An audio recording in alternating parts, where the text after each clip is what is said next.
Welcome to the Mind of Business Success podcast. I'm your host, Alicia Cramer. Our guest today is Feras. He is a wealth of information from a lot of experience. We are going to get into the ups and the downs and the downs and the ups in business, which for our listeners, they completely understand what we're talking about here.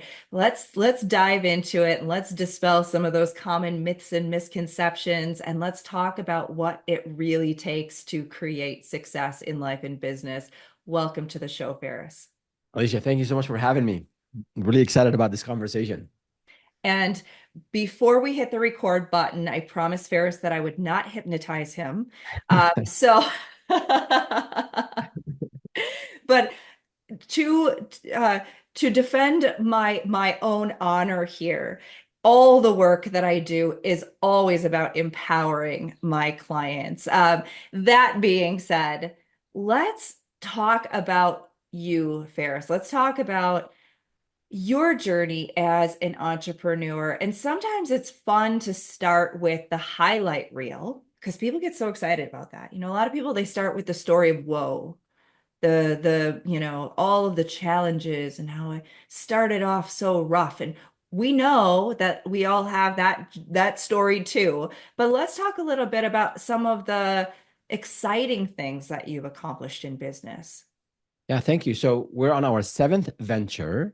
And we say we because I've always had business partners with me in every venture. I can't live without them.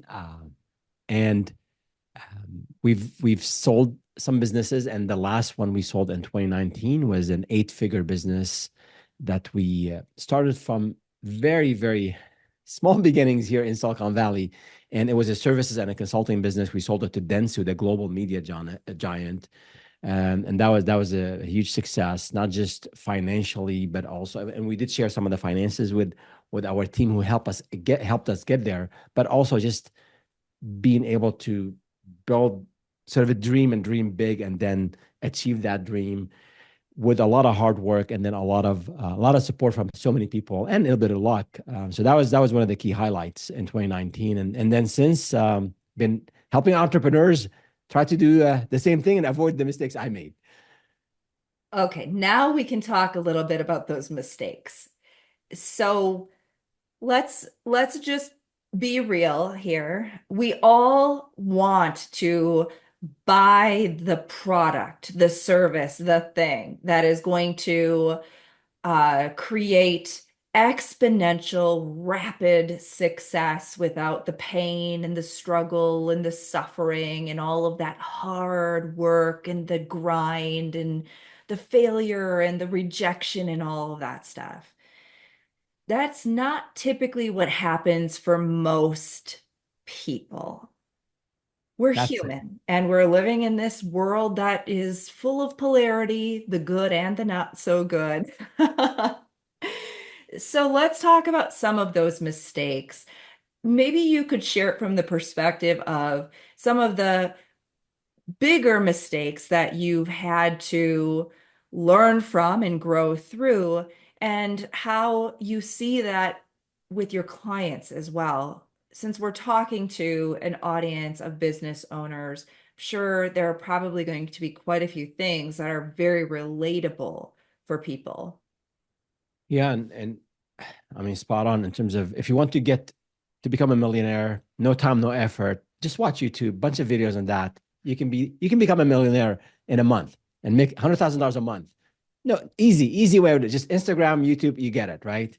Good luck. So no shortcuts to success. I think some of the mistakes are mindset related, and some of them actually just business and day-to-day related. So I think in terms of mindset, I think the number one mistake is that most people way underestimate what's involved to start, grow, and scale a business. I joke around. I say it's 5 times harder. Entrepreneurship is 5 times harder than you think. And you might be the most amazing accountant. You must be the most amazing communication coach. You might be the most amazing IT consultant.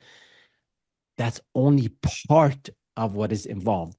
You got to know back office accounting. You got to know sales, marketing, hiring, nurturing your team, client delivering projects. So there's just so much to learn. Excuse me. And there are a lot of courses out there on how to do that, which is helpful. But until you go out in the field, you mentioned the word rejections. I remember the first day ever I went to sell something. The first day I went to ask people for money. I never had asked anyone for money except my dad before. We had, Alicia, 5 rejections. And we thought, my partner and I, we thought, we'd go to people, we go to places where people know us. So we went to restaurants. We eat at these places. People, we've been giving them money for all these years. And all 5 of them said no. We were selling websites at the time. So that it was hard. For 2 days, we couldn't recover. Like, my goodness, what did we get ourselves into?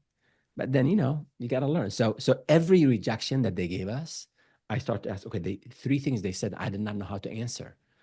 Guess what? The 6th time we went around, we had answers to most of the questions that person asked us. So I think it takes time to learn sales and marketing and delivery. These are all muscles that you have to build, and it takes a bit of time. And I think with trial and error, with learning, with checking with others who have been to where you want to go, I think you can. It's not going to be very easy, but it's going to be less difficult, less hard. It'll cause you less pain if you learn from your own mistakes and also seek the help of others. One of the rookie mistakes that I see, and it's definitely a mindset thing as well. But mindset really is the foundation for all the practical stuff as well, all the skills that you have to learn. If you don't have the right mindset, you're not going to learn the skills. You're either not going to go looking for the right help, or you're going to be too stubborn, or your ego or your pride is going to get in the way. Self-sabotage, something is going to derail you. But one of the rookie mistakes that I've seen over the years, and I think it's worth bringing into the conversation, is this idea that either I can figure it all out myself, which somewhat you can to a certain extent, but it's a long game, very long game. Um, Or once somebody hires a consultant or a coach or whoever, somehow magically just swiping that credit card, success is supposed to fall into your lap without there being a learning curve, without there being implementation, without there being some hard knocks along the way. And there is a over glorification, I think, sometimes of mentorship and coaching. And obviously, I'm a huge advocate for it. I mean, my goodness, that's what I do, for a living. Um, but there's definitely a different mindset that a more successful, established entrepreneur has versus someone who's in that earlier rookie stage of business. The more established business owner has already experienced a lot of the wisdom, the learning. They understand this is an investment that I'm making. It's not, I'm not hiring a skilled trade to just go and figure it out and do it all for me. Part of this is a process of us becoming the successful entrepreneur, developing Absolutely. the skills, learning the skills, getting the thick skin, changing our own mindset, letting go of our old, limiting beliefs. Let's talk about that from your perspective. I mean, it's spot on everything you said. It comes from the trenches. I can tell. Uh, maybe I'll share some examples. I have a background in martial arts, and we have at Startup with Feras, we have these black belt principles. One of them is learn, do, learn, implement, then seek advice. So it's a balance. If you're just working, as hard as you can, and you keep hitting your head against the wall, you know, you got to ask for help, but also do your own homework. So if, for example, you haven't done any sales in the past, like, there's no amount of learning and reading books about sales and watching YouTube videos that's going to help you build a sales muscle to go out and sell. You have to be out there and get used to being rejected and developing that thick skin you mentioned. Even if you go and hire a VP of sales, if you don't know sales, how can you discern who's a good candidate? And I made this same mistake, and I had a post on it on LinkedIn a couple of weeks ago that got a lot of traction. It was a $24,000 mistake, Alicia. This is early on, maybe a year and a half into our business. We started to have some money. Said, okay, I know how to sell to small businesses now. How do I go up, with that growth mindset we had? How do we go and sell to mid-size and larger businesses? Let's hire a seasoned salesperson. We hired this guy. 3 months into it, zero qualified leads. I had to ask him to leave. $8,000 a month times three, $24,000 out the window. Money we barely had. It was a huge hit on our growth, on our. I mean, it was a devastating in a way. We recovered from it, but the point is, I didn't know how to sell to these bigger companies. I never tried that. And then I didn't know how to hire for it. I can easily blame this person. He was a terrible person. He was a terrible salesperson. Yes, he could have done better, 100%. But on my end, as a business owner, as an entrepreneur, I didn't do the proper vetting. I didn't have the detailed job description. I did not go out and get a friend of mine who's a VP of sales to help me interview this person, right? These are all, I have a live stream of 10 tips on your first sales hire. I made all those mistakes, 10 of them, right? But it was a costly mistake, derailed or at least delayed our progress. So in this aspect, I want you as an entrepreneur, starting entrepreneur, learn, read, watch videos, attend, work with a coach, but you got to implement. You got to be out there. You got to be networking. You got to be talking to people. You got to be pitching. You got to get used to the rejections. And then after you give it your best, then maybe get a consultant, a helper, a contractor, a coach, whatever. But you gotta, it's a hand, it's the hand-to-hand combat. You have to be out there building those muscles in action. We all would love to just hire out the things that intimidate us, make us uncomfortable, make us queasy, make us, you know, pause before, sending that message, making that phone call, whatever it may be.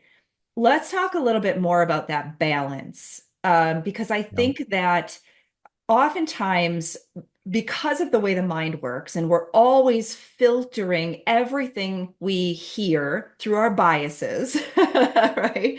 When somebody says, um, you gotta do the work, you have to get the experience, right? For some people, they're cheering, yeah, all these, lazy people, haha, see, you got to do all the hard work. We're right, you're wrong.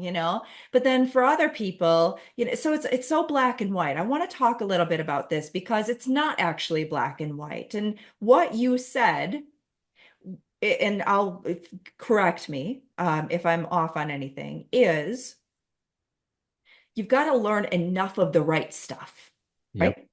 Enough of the right stuff. Like you didn't have to be the one to hire the person and also go out there and do his job for him.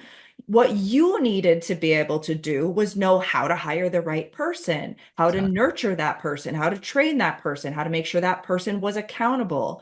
And those are not in instincts. Most of us don't just pop out of the womb with leadership skills, right? Some claim they do. And so you can't do it all.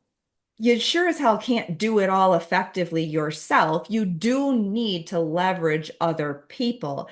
How can 100%. someone know when they know enough to make that hire, to delegate, to scale? How can someone know when they have enough to take the next step? Yeah. You know, unless your business model is to be a solopreneur and you want to, there's a book I read 15 years ago, the Million Dollar Consultant, where you can just no, just you, yourself, and you. That's it, right? Unless that's a different business model. But if you are planning on growing a business, scaling a business, especially a services business, but also retail, tech, the same thing, you have to rely on other people to do some of the work, most of the work. And as you grow, you have to be able to delegate and delegate effectively, and you have to create new roles. And you'll have, especially if you're profitable, you'll be able to afford to look for a director of marketing or maybe a director of sales, or maybe have someone who will be in charge of your social media, whatever the case might be. So to scale, you have to hire, right? I think early on, if you're, because you have those who are sort of started and now they're growing, and those who are about to start or just started, I think you have to understand every aspect of the business enough so that you find someone else to help you with it when you are ready. So for example, accounting, I never do your own accounting. So initially, if you just started a business, a basic spreadsheet, fine. But as soon as you have clients, as soon as you have contractors, you have expenses, you have to outsource this to someone. You don't need a CFO. You don't need a director of finance. A bookkeeper, someone who's maybe well recommended by someone in your network, will help you in that aspect. This way, you focus more on the business than chasing invoices and payments and whatnot.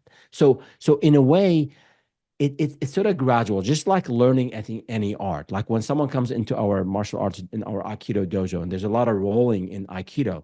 So you don't just go and throw them into like this crazy roll where they have to fly in the air and land.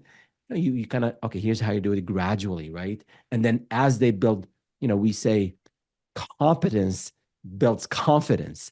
So as you become better at certain things, and I think for businesses, as you have systems and processes, and you think as a business owner, you're the only one who can do it that well, trust me, no. Once you build a repeatable process, whatever it is, sales, marketing, accounting, then you can find someone who specializes in that area, delegate this to them, review it with them on a weekly, monthly basis, whatever the cadence that's needed. And then you are now stepping away from working in the business and working on the business. That's really important. The number one limiting factor, aside from the growth mindset, the practical limiting factor is that founders are still stuck doing things that they were doing 12 months ago. So it's a balance, exactly as you said, Alicia. It's a balance, but and it's very tough early on because cash flow might be an issue there, right? So you have to do a lot of things on your own, which is good. You're building those muscles, but as soon as you can afford or have someone who can help you, and now you have a lot of options, you can go on Upwork and any of these other systems. And I don't have any affiliations with any of these, but there's so many ways to get talent to help you with certain things. And then you are focusing on the strategic things that are required to grow the business, being out there, networking, finding the right talent, and so forth. Dropping a lot of nuggets. And I know that there's a lot more that you could speak on because we don't have much time. We strategically keep these episodes short so they're consumable, for our busy entrepreneurs. You have so much more that you can offer. Feras, how can our listeners connect with you and go deeper? Thank you. Thank you. So you can go to blackbeltstartup.com. We have a free course, 12 module course that you can finish in 1 hour. And then if you want to dig deeper, there's a membership there. And then we have our YouTube channel at Startup with Feras, and Feras spelled like my first name, Feras. And we have a whole lot of videos. We drop a video a day, shorts, and then we have a weekly longer format video. All of it is available on every aspect of entrepreneurship, from business planning to vetting your idea to sales, marketing, hiring, you name it. So happy to hear from the community. And if there's a specific topic, I do have also weekly live streams where we just answer the questions from the community. So reach out to me on LinkedIn at startupwithferas.com, our website, or on any of the other social media channels. I'll be happy to get back to you. Love it. I want to thank you so much, Feras. I've enjoyed this conversation. I actually could easily chat with you about this for a lot longer. Since we have to wrap it up, I just want to, express my sincere appreciation for the value that you did share today. Thank you. I appreciate it. I took a couple notes from your what you shared as well. So thank you for all the great content that you produce and the guests that you bring on your show. So many amazing guests. And that's why, as I say thank you to our listeners, I also want to encourage you to make sure that you subscribe so many incredible people sharing tons of wisdom and value and insights to help you, really genuinely help you master the inner and the outer game of business. So until next time, we will see you in the next episode.